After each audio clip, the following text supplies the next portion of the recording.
everyone, it's me, Larry, your camp counselor. Oh, I'm so hungry, I can't wait for my popcorn to be done.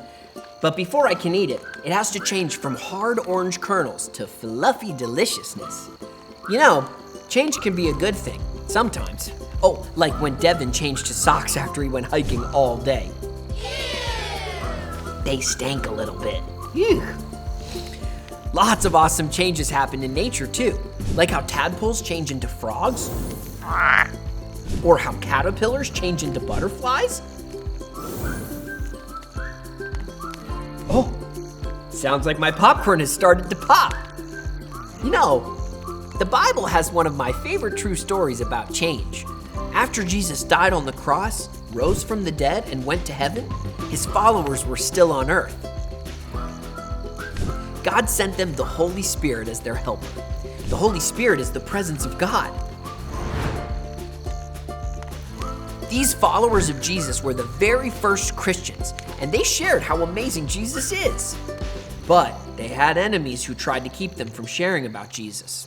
Kind of like when Evan hid my megaphone and I couldn't tell everyone that craft time was over. Where's my megaphone? Craft time is over! No more crafts! Put down your jewelry! We were off schedule that day. Oh, anyway, only these enemies, they did a lot worse stuff than hide megaphones. In fact, one of the worst enemies was a man named Saul. He threw Jesus' followers in jail. Some were even killed. He was devoted to God, but he didn't believe Jesus was God's son. Sounds like this guy was due for a change, huh? Yep, Jesus thought so too. One day, Saul was going to a city called Damascus to capture more Christians, but on the road, he was blinded by a bright light that shined from heaven. So he fell to the ground, and a voice said, "Saul, Saul, why are you opposing me?" It was Jesus speaking to him from heaven. Then Jesus told Saul to go to Damascus and wait to be told what to do next. Saul realized he had been wrong to hurt Jesus' followers. This was the beginning of a very big change. There were people with Saul who didn't see the light, but they heard the voice, and they had to lead Saul to Damascus because the bright light had made him blind. Saul did what he was told, and for 3 days, he didn't eat or drink anything. Instead, he prayed.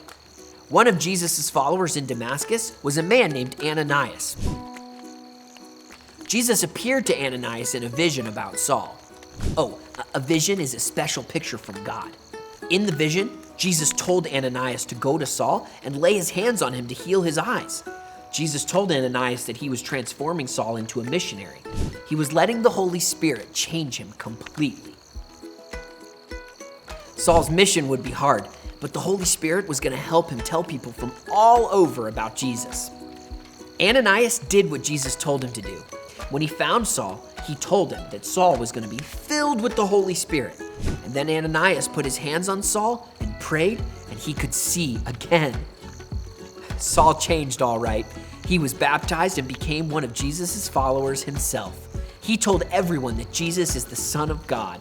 After that, Saul was sometimes called Paul, and he went on to write a lot of letters that we can still read in the Bible. Because of his message, many people chose to follow Jesus. I love this true story because it shows how powerful the Holy Spirit is. The Holy Spirit changed Saul, who hated Christians, into Paul, who became a Christian himself. The Holy Spirit is just as powerful today, and anyone can be changed like Saul because nothing can stand in God's way. I am so thankful the Holy Spirit changes us.